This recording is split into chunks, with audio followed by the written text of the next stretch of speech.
Coucou tout le monde, on se retrouve pour un nouveau tuto couture upcycling. Aujourd'hui ça sera un sac à pain. Alors pour ça il nous faudra du tissu recyclé ou éventuellement un torchon de cuisine, une paire de ciseaux, un mètre ruban ou une règle, un crayon de papier, des épingles, un découvite, un ruban et une épingle à nourrice. Et bien sûr, votre machine à coudre. Pour le côté plus pratique, j'ai pris un torchon de cuisine.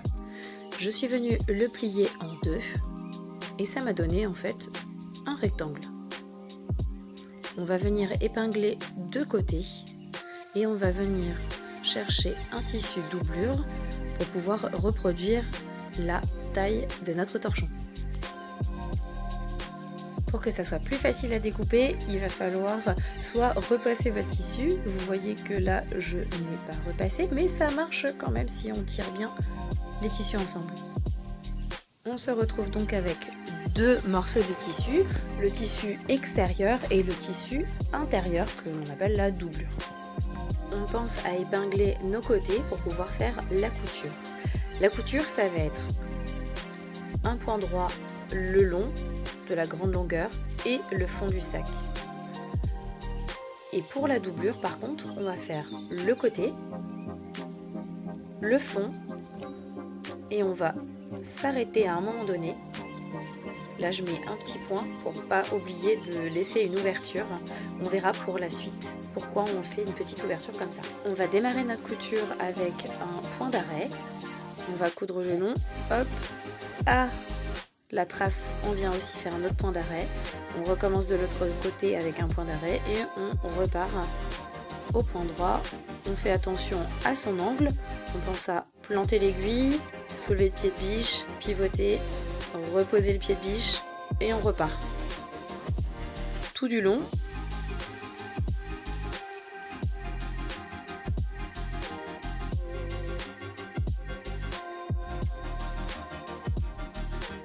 On va venir fermer notre couture avec un point d'arrêt et la couture est finie de ce côté-là. On part sur l'autre côté, on commence au point d'arrêt, on va tout du long jusqu'à l'angle. Bon là vous allez voir que mes tissus sont pas du tout, il y a un petit écart en fait, donc j'ai triché un petit peu. Je me suis arrêtée là où je pouvais et j'ai recontinué.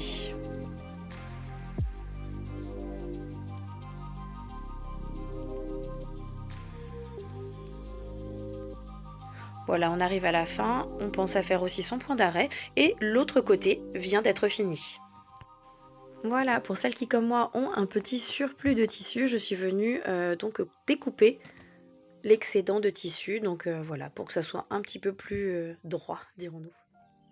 Je retourne le pochon extérieur, comme ceci, parce qu'on va venir imbriquer donc notre tissu extérieur et notre tissu doublure ensemble.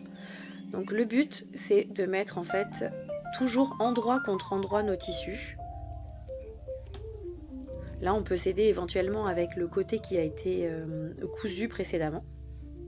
L'important ça va être de faire coïncider les deux coutures ensemble. Donc l'une en face de l'autre, on va venir mettre une petite épingle comme ceci.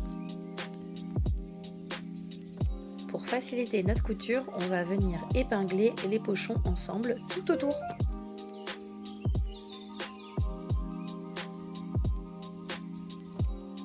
Il peut arriver aussi qu'il y a des petits surplus de tissu, on va venir simplement plier comme ceci et épingler. Une fois toutes les épingles positionnées, on va venir coudre au point droit tout autour.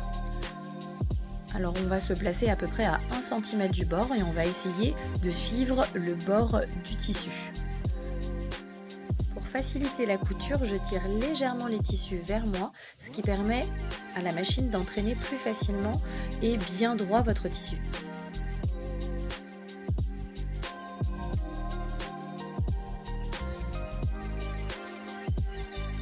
Alors malgré la petite pépite, on va simplement passer par-dessus, ce qui va créer une pince. La pince, elle sera cachée à l'intérieur dans le tissu doublure, donc c'est pas très grave. Surtout, on pense à faire un point d'arrêt pour finir notre couture.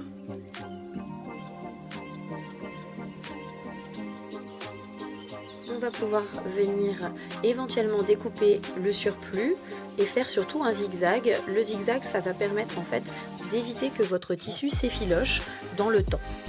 On fait bien sûr attention, si on fait des zigzags, à bien laisser l'ouverture en place pour pouvoir retourner notre ouvrage. Donc là, je ne vous ai pas forcément montré sur la vidéo, mais vous l'avez voilà en direct. On voit bien l'ouverture qui est là. Je plonge ma main dans les tissus et je vais venir tirer le pochon extérieur, le pochon doublure. On retourne tout et voilà, on voit apparaître le sac à pain.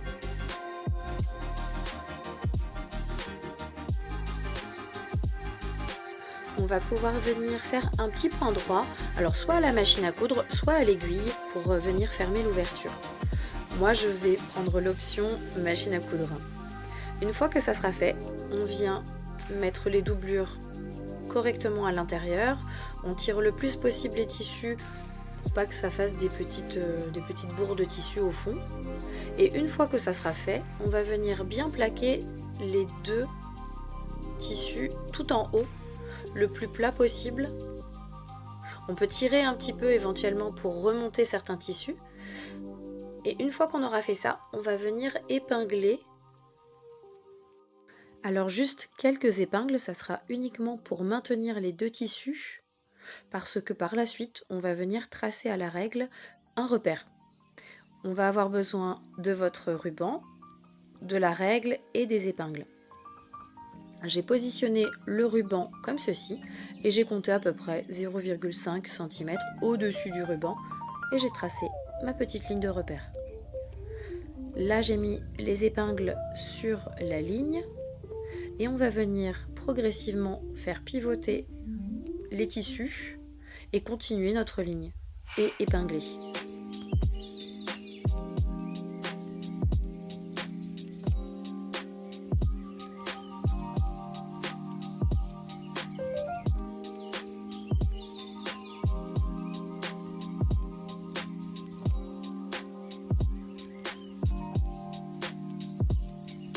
Une fois toutes vos aiguilles positionnées, on va pouvoir coudre au point droit sur cette ligne.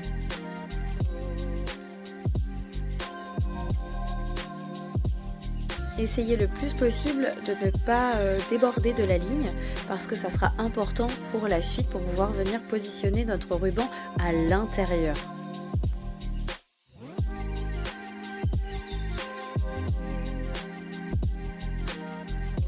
On finit notre couture avec le point d'arrêt en essayant de repasser vraiment sur nos points de départ.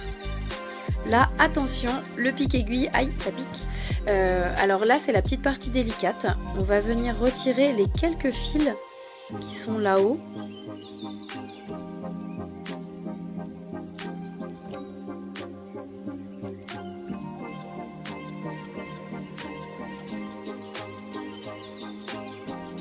Une fois notre petit passage ouvert et les fils retirés, on va venir prendre notre épingle à nourrice et notre ruban.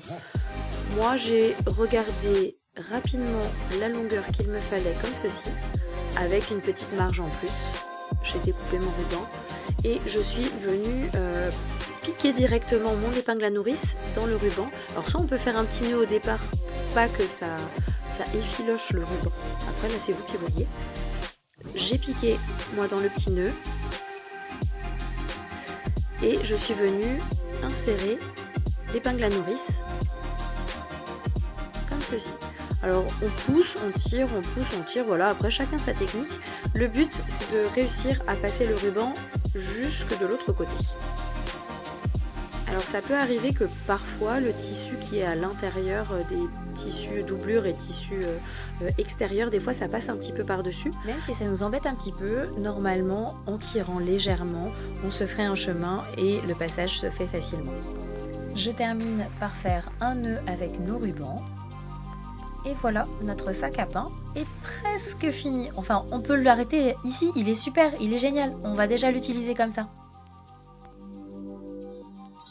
j'ai pas pu m'empêcher de faire une petite customisation sur mon sac à pain grâce à ma machine et j'ai pu faire un pochoir avec de la peinture acrylique. C'est vraiment très très facile. Je vous conseille quand même de glisser un petit carton à l'intérieur du sac pour pas que la peinture acrylique passe au travers. Voilà, j'ai attendu que ça sèche, allez, quelques minutes.